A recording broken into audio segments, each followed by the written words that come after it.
Another Generation 2 Plasticon review! Woo! Welcome back to another Plasticon review. Today we're going to cover Generation 2 Core Class Megatron. Here's G2 Megatron in his tank mode. And this thing is absolutely amazing. I love how awesome this little tank is. I have kind of steered away from having a whole lot of large robots, and this thing is just absolutely awesome. I love this little tank. It's so cool. It's got a decent articulation, and it's a really neat little take on a small pocket Megatron. Kind of give you a bit of a size comparison. Here he is next to a GoBot. And he really fits in with that whole Hot Wheels scale type of thing. And let me see here, I know I've got another thing handy here that might actually kind of bring it more to scale for y'all. Here's a Micro Machine, because you know Micro Machines leading the way. No, that was Hot Wheels. Yeah, anyway. Those Micro Machines. And what else do I have handy? Oh, how about a knockoff Hot Wheel? There we go. Should have had these all handy at the time. My bad. I'm sorry. Kind of been busy lately. Anyway, kind of gives you a bit of a size comparison there for the tank. The tank's actually not too terribly big. Like, if you look, he's maybe double the size, but you know, to be honest, I kind of like him. He's very neat. You can get these others out of the way here. But, I do like him a lot. He's really cool. If you've noticed, though, you eagle-eye people out there are like, what's going on with some of the purple here? Yeah, I actually have some Ripper labels, and I added some Ripper labels to him, and I have given him the splashes of purple he probably should have had on the turret, because the turret is very plain on the other version. So he's got a little bit of purple added here onto the top. He's got a little bit added to his actual gun here. Yeah, I know the whole thing should be purple, but to be honest, I actually don't mind how that looks because it kind of blends in better. The other thing I've got going on here, I got a few more little sticker decals here. I kind of added to the back here, just give them a little bit more. And I kind of added a couple here on the sides. So that way I just kind of added just that little bit more detail to him. He's got pretty good detail as it is. I just wanted to add a little bit to that turret because that turret was very plain. It didn't have hardly any paint at all. Really the only thing that was purple was the gun. And it just didn't, it kind of didn't look right at that point. But to be honest, I love the scale of this thing. The fact that his little turret here actually turns versus the original toy where it did not turn at all is kind of nice. It's kind of cool. I know it's kind of crazy. He's a bit hollow on the back, but you know what? You tell me what toy out there really doesn't have any kind of hollowness at all. I mean, really. To be honest, I mean, look at all the toys we've had throughout the years. Some of them's got some weird stuff going on with them because they have to hide things, or things have to have a transformation joint, or whatever, you know. Not everything is a solid brick anymore. But to be honest, I kind of like this scale because the scale works. It's small, and I like the small stuff. Honestly, because it's easier for me to store. It's easier for me to carry. It's easier for me to, you know, put on my shelf and just enjoy it. And there was one thing here I kind of wished it did have was wheels. It doesn't actually have wheels. Yes, I know he has visible head syndrome, you know, ha ha ha. I'm not gonna mock Emgo because Emgo's amazing and he's awesome and I watch him also, so there you go. The gun itself does have a pretty good range. I do like the fact that it does actually extend quite a bit.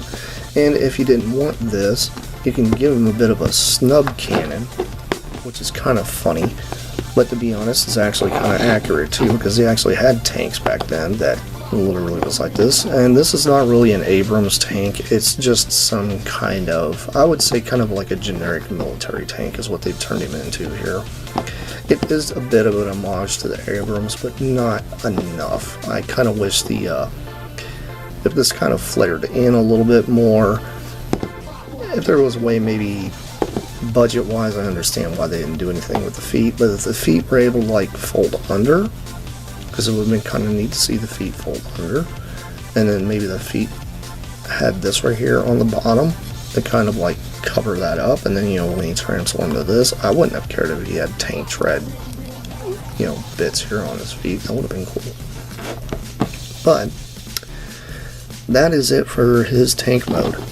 He does have one G2 emblem, and it's right there on the side, which is actually really cool. I do like the fact that they did try to stick with that kind of hot orange color, which is cool. I'm a really big fan of that. I love that color, always have, and it fits for Megatron. I honestly love this thing because it's kind of perfect, because if I want him to like drive around a city blowing up things, I mean, I can. It's not like I have to have this huge tank that's like this big that I can barely maneuver on a desk or something.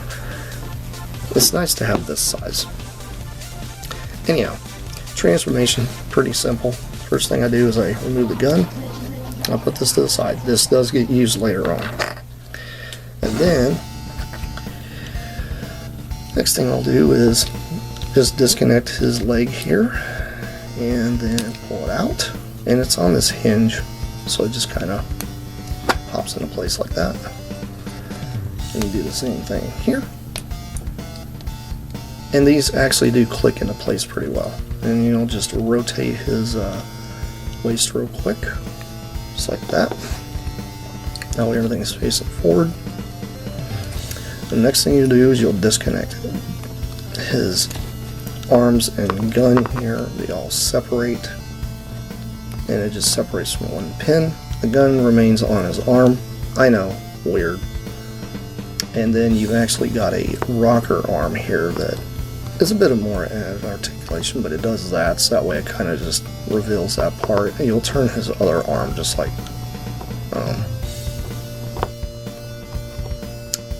remember. Oh, that way. Sorry. Been a little while since I transformed. I'm sorry, guys. And then you'll just kind of flip these down. That gets those out of the way.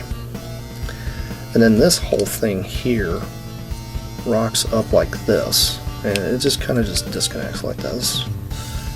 Fold these forward, and flip this whole thing back, and it'll kind of push onto the back.